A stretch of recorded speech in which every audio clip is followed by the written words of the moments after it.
Ladies and gentlemen, thank you very much for joining me on this, my journey into the constraints-led approach for BJJ. I'm your host, Sam Battlefields, and I haven't got much planned for today. The last couple of days have been Aaron's taking the class, and today it was just me and Aaron. So there's not much to talk about with regards to my performance as a coach, other than here's something that I've been playing with a bit recently in the last few days, especially since the last couple of videos have shown that I'm maybe not as... I haven't been planning, and when I tried to plan last night, and I had this moment of...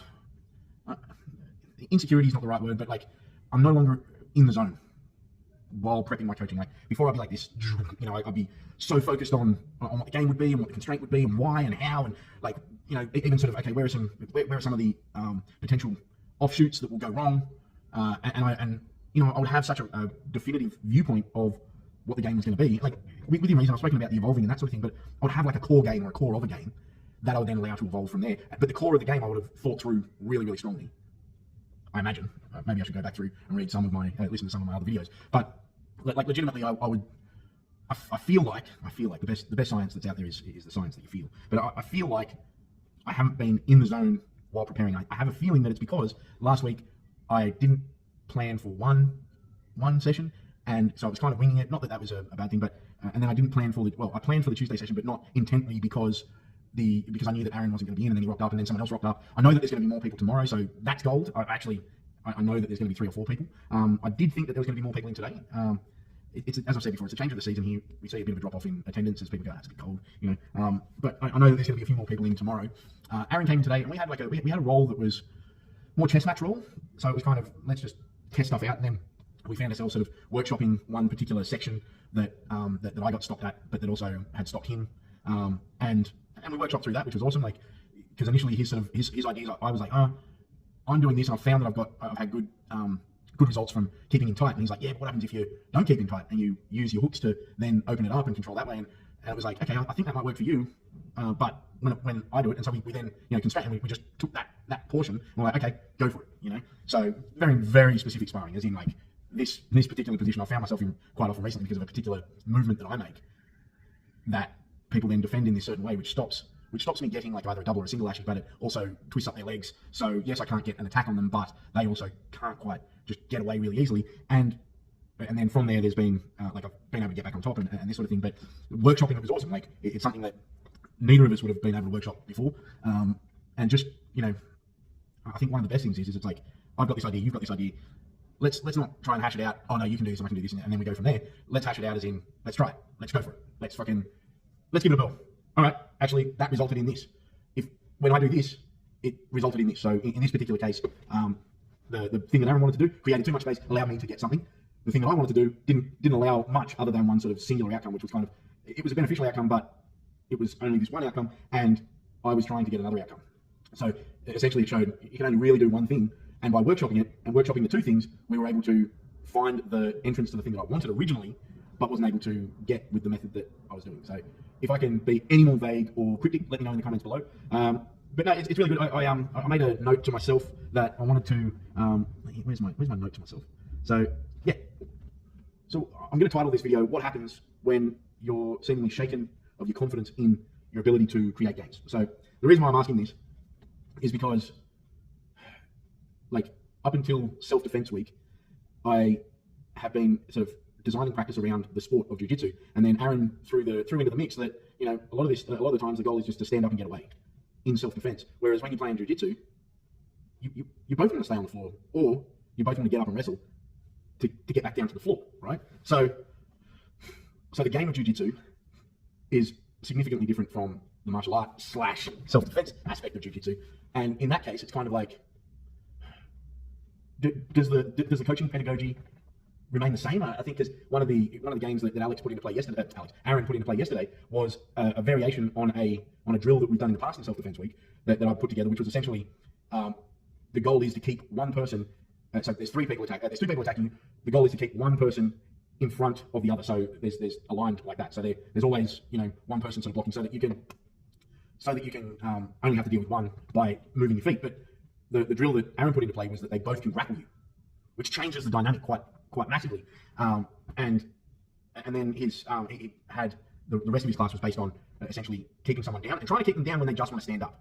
And he he made the the observation that it was actually not like if the constraint was the person on top was just trying to keep you down, and your goal was just to stand up.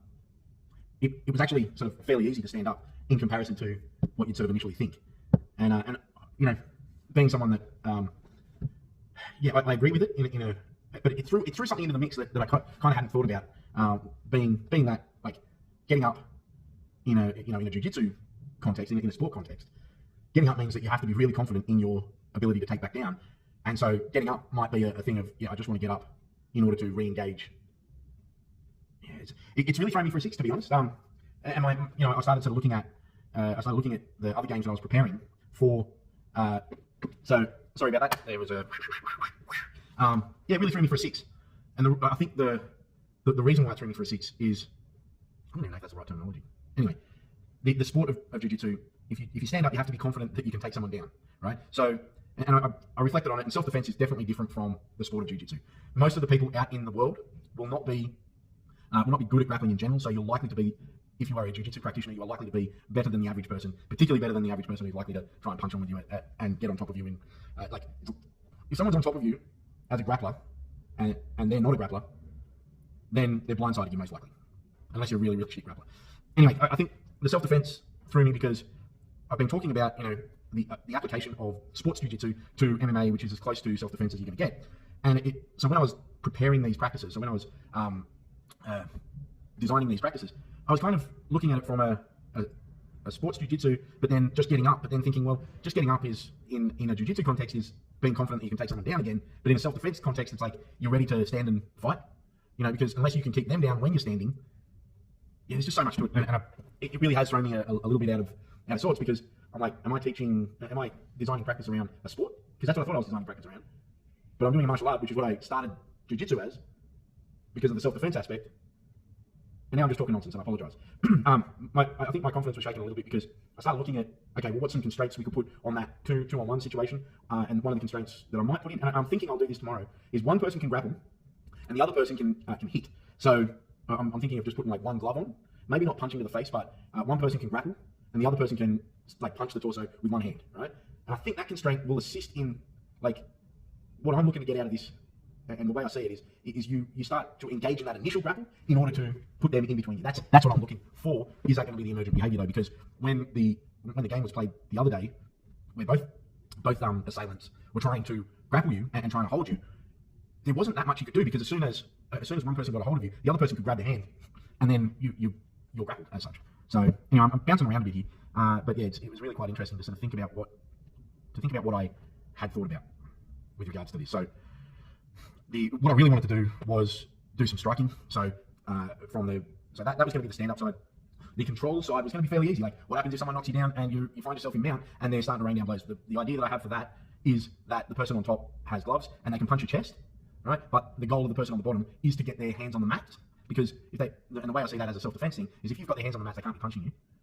And the goal for the person on top is to just keep punching you, where the goal for the person on the bottom is to get either the hands on the mats, and what I'll probably do is hands on the mats and thighs around their thigh. Yep. The problem one that I had was with guard and self-defense, because actually no, I'll do a similar. Yeah, I've just figured it out. So one of Alex's games has been, if you're in someone's guard, the goal is to get out or get away, or get to a marker, and that marker might be representative of like a weapon that you could then use. But I think what I'll do for tomorrow, I'm glad I did this video actually, because it's helped me work through some of these thoughts. And apologies that you have to go through it with me. But I think what I'll do tomorrow, I'll report back, but I think what I'll do tomorrow is, with the guard, the person on top is just able to punch you in the stomach and crowd you by punching you in the stomach. And you on the bottom have to stand up. Yep, got it. Thanks very much for listening to me work through my thoughts. Really appreciate you. Much love. Oh, like, comment, and subscribe. I'll speak to you soon.